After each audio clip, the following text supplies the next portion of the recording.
In this video, we will see why do we require the ng container and what is the use of and what is the benefit of ng container in Angular and HTML. Let us see with the help of the basic example. We have already created the Angular application. Now I am going to add a new component. So we are trying to add a new component, that is our test component, and that is already added. Now let me add that particular selector in app.component.html, and then we will see how can we use the ng container. Let me close this and let me open test.component.html. There we will define some logic, define some HTML element that will differentiate the use and not using of ng container. Let me add some logic. Suppose that I am trying to add so equals to true. Now I am going to add a method.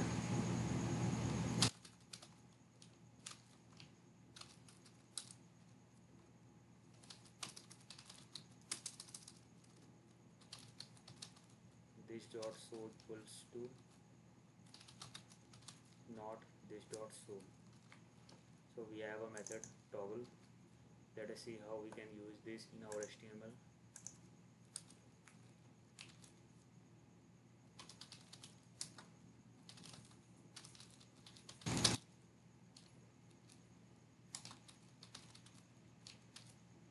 And on click, this particular method will be executed.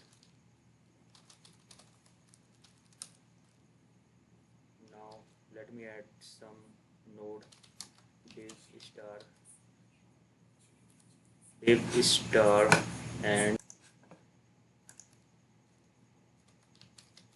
we have added star ng equals to. So inside this we are defining a span element. This is first element, and again we are trying to add an HTML element div that will be not so, and I have added again an element. This is second element. Now let us see what will happen.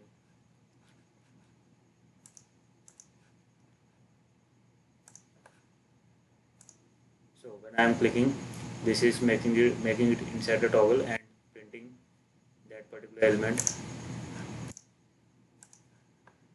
When I am inspecting this element, I found the app test, and you can see that particular binding is coming with the help of a structural directive ng if. When it is off, when it is on, when it is false, then this particular element is not printed, and when this is true, this particular element is printed. When I am clicking on this, I can see this particular element is true, that's why it is printed, and this is not printed. Now again when I am clicking on toggle, you can see this div is printed for the second element, and this is not printed. This is coming under the comment. So now what we are doing, we are forcing to add an additional node inside your HTML tree. So this is not good practice. When we have a lot of conditions, when we have a lot of structural directive in your page, then we are adding many nodes unnecessarily. So to avoid this adding of unnecessary node, ng container comes in the picture. Let us see how we can remove this particular div that is coming unnecessary every time when I am trying to add some element that is depend on some condition. So the time when we are using div, now we are using ng container. So let us see if I am changing div to ng container, and now what I found is there is no additional tag. You can see this is the first element, and when I am clicking on toggle, this is the second element, and there is no additional tag. We have to do only with that particular element that need to be print on the basis of conditions. So we have added additional tag previously, and now we are removing that particular additional tag with the help of ng container. So you have got the main benefit. When we have very big page of HTML, when we have a large content, when the DOM tree is getting increased, then the better if we utilize the ng container to avoid unnecessary adding of HTML DOM element. You can see this is second element. When I am toggling, the first element is printed and that particular element is hidden. So ng container is a logical container that can be used to group nodes, but it is not rendered in the DOM tree as a node element. It is rendered as an HTML content, HTML comment.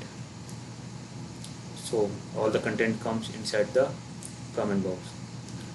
So this is how you can utilize the ng container. Thank you so much.